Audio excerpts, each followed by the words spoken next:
প্রথমে আসি যে ঘোষণার যে বিষয়টি হচ্ছে সিটি কর্পোরেশন ইলেকশন আমি একবার করেছি, আপনারা নিশ্চয়ই মনে থাকবে যদি আপনারা ভুলে গিয়ে থাকেন 2020 সালের 2 ফেব্রুয়ারি সিটি ইলেকশনে আমি অংশগ্রহণ করেছিলাম।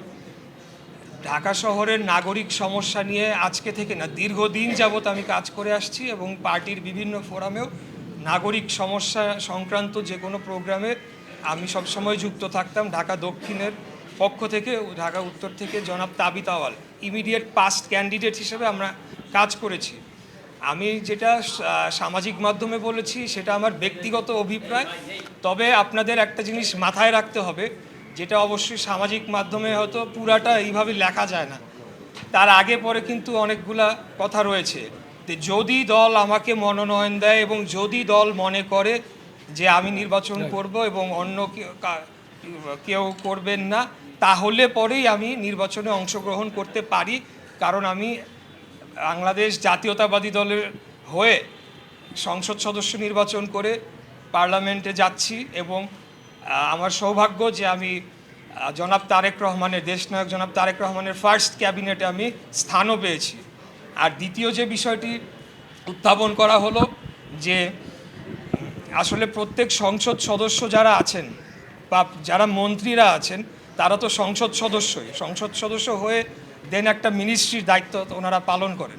তো সেই ক্ষেত্রে আমি মনে করি না যে এখনই কোনো ইলেকশনের তোড়জোড় শুরু হয়ে যাচ্ছে বা কোনো নির্বাচনী ক্যাম্পেইন, এটা পরবর্তীতে যেটা আমাদের মহাসচিব বলেছেন, স্থানীয় সরকার মন্ত্রী, যে পার্লামেন্টে ডিসাইড হবে এবং সবশেষে দলীয় মনোনয়ন কে পাবে এটা দল নির্ধারণ করবে। তো এগুলো অনেক প্রক্রিয়া বাকি রয়েছে।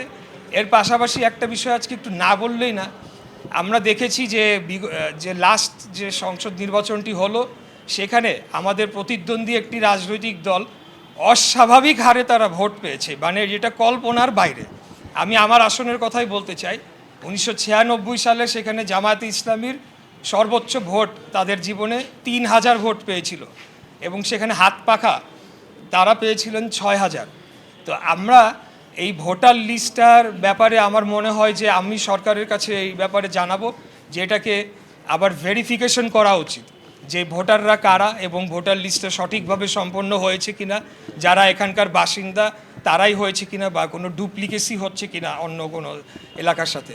কারণ এই বিষয়টা আসলে বোধগম্য নয়, বিশ্বাসযোগ্যও নয় এবং বিশেষ করে 4 এবং 5-এ আমি মনে করি যে এখানে অন্তর্বর্তীকালীন সরকারের কেউ হয়তোবা আমাদের প্রতিদ্বন্দ্বী দলের প্রার্থীদেরকে জেতানোর জন্য স্পষ্ট সাহায্য করেছে বলে আমরা বিশ্বাস করি। আমাদের কাছে সেই ধরনের কিছু অভিযোগ সেই দিনই এসেছে এবং তার আগে পরেও আমরা কিছু অভিযোগ পেয়েছি। তো বিষয়টি হচ্ছে যে এই ভোটার লিস্ট কারেকশন করা, এগুলা তারপরে সেনা নির্বাচনের প্রশ্নটি আসতে হবে আর কি। তাছাড়া তো একটা ফেয়ার নির্বাচন আমরা কিভাবে আশা করতে পারি, এটি আমি বলতে চাই।